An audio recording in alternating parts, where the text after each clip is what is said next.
Hello and welcome to my shop. My name is George and I'm coming to you from Chelsea, Quebec. Short video today. I'm going to show you how to correct what I think is a common problem. And that's when you're making a picture frame and 3 of the miters come out perfectly and 1 is resistant. Shows you a gap. I'll show you how to fix it. And this method will work whether your frame has already been glued together or if you're still in the dry fitting stage.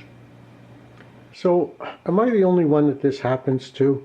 You're making a picture frame and you get 3 miters that are perfect and 1 that's totally gappy.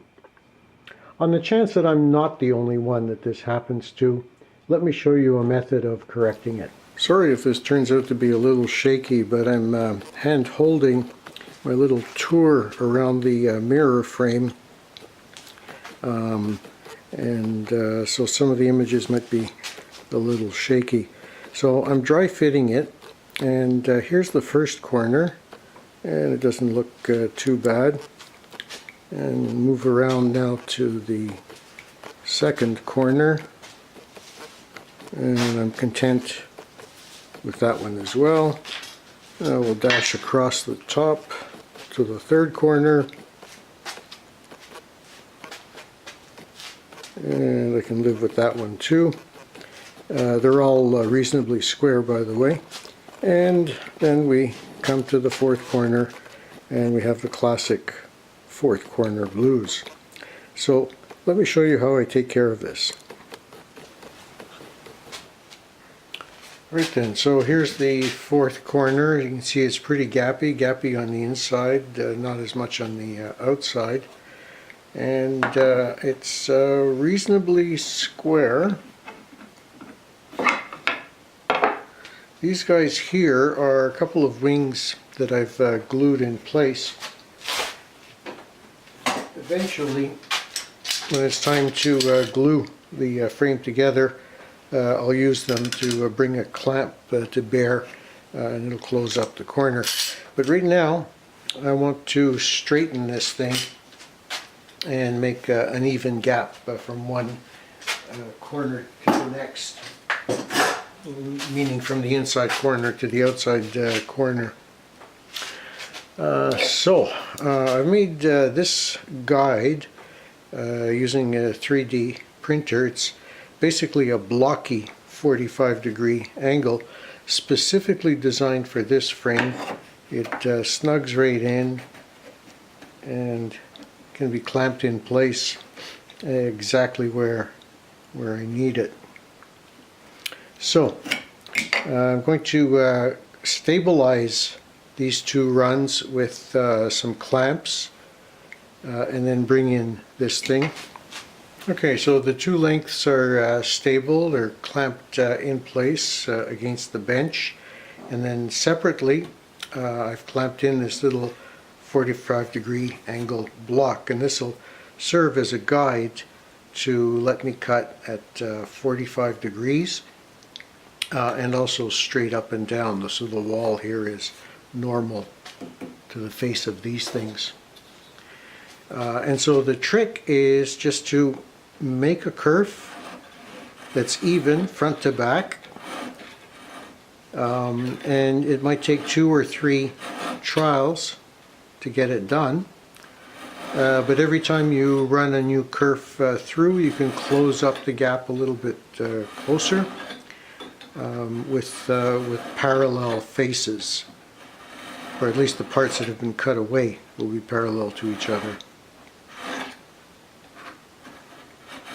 So I'm putting a gentle pressure, just holding the saw against the wall of the guide, and just cutting away whatever wants to come.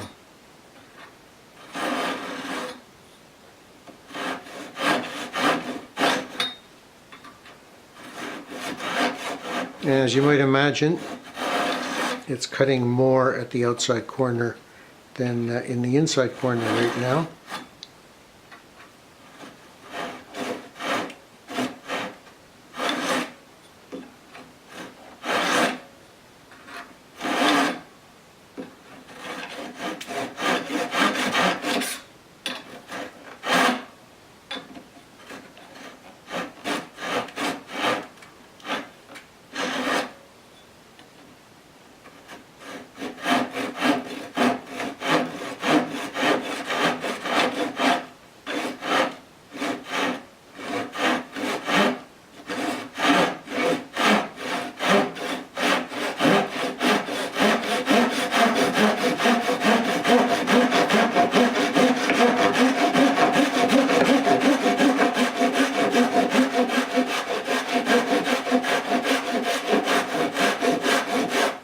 this isn't speeded up, it just gets easier as you get going.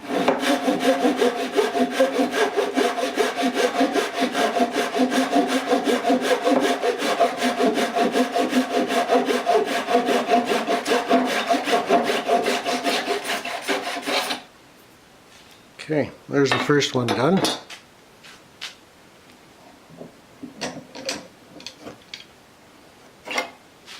So it looks even gappier than it did before, but more importantly, the gap width is a little bit more consistent.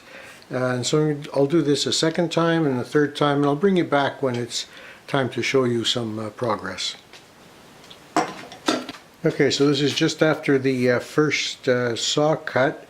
I undid all of the clamps, brought the pieces a little bit closer together, and then put the clamps back on.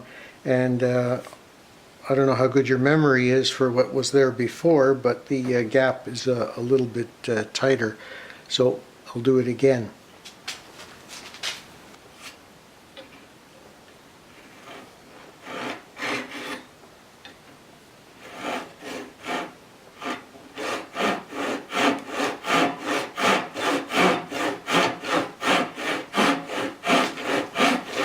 So here it is, nicely closed up after just the second saw cut, and I think I'm going to leave it there. I'm going to take a look around and maybe fuss with one of the other corners to make them as perfect as possible, and I might come back to this one later, but right now this could be a go. It looks pretty good to me.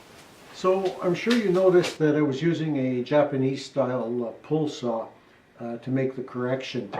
The pull saws generally have thinner kerfs. They don't need quite as much steel because they don't need to be as stiff as the Western saws. And what that does is it lets you sneak up on your correction slowly. With a thinner kerf, the adjustment that you make with each saw cut is smaller. So that's one reason for preferring them. The second reason might just be a personal quirk, but I feel that I can draw a straighter line pulling towards me than pushing forward. That might be a superstition on my part, but it's one of the reasons I use a pull saw to make this kind of a correction. Now, I decided that I was done when the diagonals were close enough to each other. So on a 60-inch distance, the diagonals came out within 1/8 of an inch of each other, and I said that was good enough. If the frame had been smaller, let's say a little 8x10 kind of thing, then maybe you would want to go for a tighter difference than that. When you make the correction, you're actually shortening the lengths. And if your saw cut is cutting both of them at the same time, you're shortening both the, let's say, the horizontal and the vertical at the same time. If that ends up shortening the frames, or those two members too much, you can correct for that by going to the opposite miter and making a correction there. Even though it's tight, you can shorten both of those spans. So that would be, say, the one on the left and the upper one, by making a correction at that place.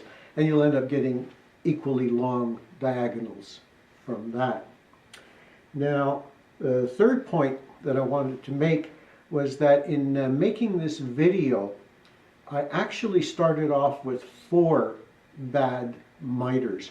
I had used an untested miter sled on my table saw, and all 4 miters came out incorrect. So the angle was not quite 45 degrees, and every one of them needed to be corrected. To make this video, I corrected 3 of them, one after another, before making it, so that allowed me to pretend that this was one of those instances where you have 3 good miters and 1 bad one. The point being, even if all 4 miters are bad, you can make great miters by hand using this method. Now, fourth point that I wanted to make is maybe you have a method that gives you 4 good miters all the time. If you do, describe it in the comments, because that'll be helpful for everyone, including me. Who knows, maybe I'll buy a woodpecker kind of device to get perfect miters every time straight off the table saw. Still in all, it doesn't hurt to have this method in your quiver. It's not a bow, it's just another arrow, and maybe on some occasion you'll find you'll need to use something like this. And what's the fourth thing? Yeah. Make some time for your passion, indulge in it, but if you can, share it. Bye from me for now. I hope that was filming.